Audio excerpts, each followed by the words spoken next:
धनक value research के podcast में आपका स्वागत है। आप सुन रहे हैं फर्स्ट पेज कॉलम, जिसको धीरेन्द्र कुमार ने लिखा है। निवेशकों की स्पीड लिमिट। क्यों तेज चलना शुरू में तो बड़ा अंतर पैदा करता है, लेकिन एक सीमा के बाद ये निरर्थक और खतरनाक हो जाता है। हाल ही में मैं ओगिलवी एंड मार्था ग्रुप के वाइस चेयरमैन रोरी सदरलैंड की एक दिलचस्प बातचीत देख रहा था, जिसमें उन्होंने एक नए तरह के स्पीडोमीटर डिस्प्ले पर चर्चा की।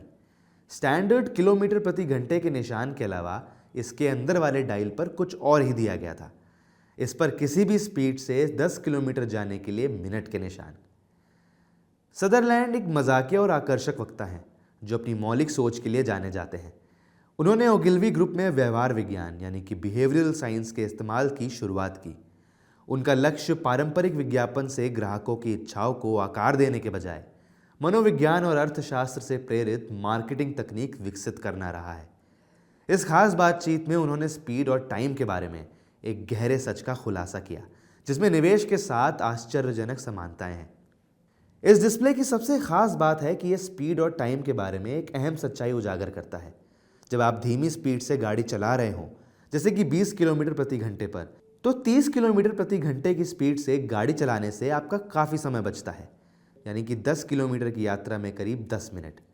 हालांकि जब आप पहले से ही 70 किलोमीटर प्रति घंटे पर हों, तो 80 किलोमीटर प्रति घंटे की स्पीड तक पहुंचने के लिए एक्सीलेटर दबाने से उसी दूरी पर मुश्किल से 1 मिनट ही बचा सकेंगे। इसके बावजूद ऐसा करके अपने और दूसरों के लिए जो अतिरिक्त जोखिम आप उठाते हैं, वो नाटकीय रूप से बढ़ जाता है। ये निवेश के बारे में एक बुनियादी सच्चाई को सटीक तरीके से दिखाता है, जिसे कई लोग समझ नहीं पाते। जिस तरह स्पीड और बचाए गए समय के बीच सीधा सीधा संबंध नहीं है, उसी तरह निवेश के जोखिम और संभावित रिटर्न के बीच का संबंध भी सीधा सीधा नहीं है। किसी ऐसे व्यक्ति के बारे में सोचिए जो अभी अभी अपनी निवेश यात्रा शुरू कर रहा है। अपनी सारी बचत करंट अकाउंट में रखने से लेकर एसआईपी के जरिए बैलेंस्ड म्यूचुअल फंड में निवेश करने तक का कदम 20 से 30 किलोमीटर प्रति घंटे की स्पीड से आगे बढ़ने जैसा है। यह अपेक्षाकृत मामूली जोखिम के साथ काफ़ी फायदा देता है। शुरुआती निवेश और लंबे समय के दौरान पूंजी बनाने के बीच का अंतर नाटकीय है, क्योंकि पहल रफ्तार का बढ़ना यात्रा के समय को काफ़ी कम कर देता है। हालांकि एक बार जब आप एक समझदार और डाइवर्सिफाइड इन्वेस्टमेंट पोर्टफोलियो स्थापित कर लेते हैं, मान लीजिए कि आप 65 किलोमीटर प्रति घंटे की रफ्तार से गाड़ी चला रहे हैं, तो जोखिम भरी रणनीतियों से और भी ज़्यादा रिटर्न पाने की कोशिश करना हाईवे पर एक्सीलरेटर दबाने जैसा है।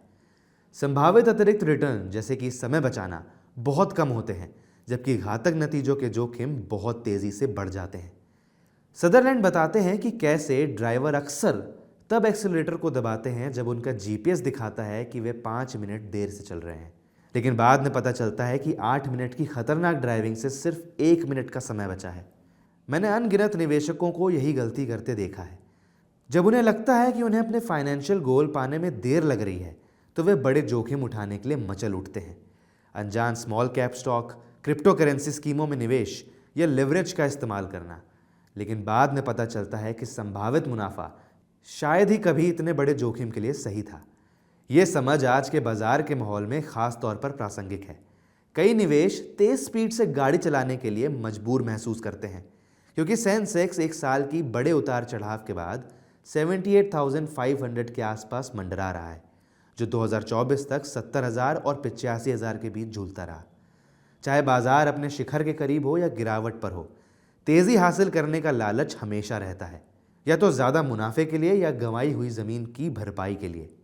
लेकिन जिस तरह स्पीडोमीटर का भीतरी डायल बहुत तेज स्पीड की निरर्थकता दिखाता है, उसी तरह निवेश का इतिहास बहुत ज़्यादा जोखिम लेने से कम होते रिटर्न को दिखाता है। सुरक्षित ड्राइविंग की तरह सफल निवेश की चाबी आपकी मंजिल तक पहुंचने का सबसे तेज रास्ता खोजना नहीं है। ये एक समझदार स्पीड बनाए रखने की बात है, जो आपको जोखिमों को सही तरीके से मैनेज करते हुए सुरक्षित वहां पहुंचाती है। निवेश में सबसे बड़ा मुनाफा वैसा ही है जैसे ड्राइविंग में सबसे ज़्यादा समय की बचत निष्क्रिय होने के बजाय कुछ करने से आती है। ठीक उसी तरह जैसे निवेश में एसआईपी शुरू करना और डाइवर्सिफाइड पोर्टफोलियो बनाना।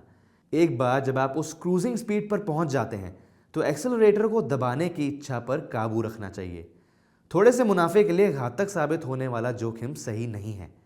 मेरी सलाह, एक ठोस आधार के साथ शुरुआत करें। आपके लक्ष्यों और जोखिम सहने की क्षमता के लिए सही डाइवर्सिफाइड इक्विटी म्यूचुअल फंड और डेट निवेश से। फिर अपनी चुनी हुई स्पीड पर टिके रहें। बाजार के उतार चढ़ाव या साथियों के दबाव की खतरनाक स्पीड पर मत आएं। अपनी एसआईपी को लगातार चालू रखें। अपने पोर्टफोलियो की सालाना समीक्षा करें और सिर्फ तभी बदलाव करें जब आपके जीवन की परिस्थितियां इसकी मांग करें। याद रखें, ड्राइविंग और निवेश में अपनी मंजिल पर सुरक्षित पहुंचना आपके सफर में कुछ मिनट या कुछ परसेंटेज पॉइंट कम करने से कहीं ज्यादा जरूरी है।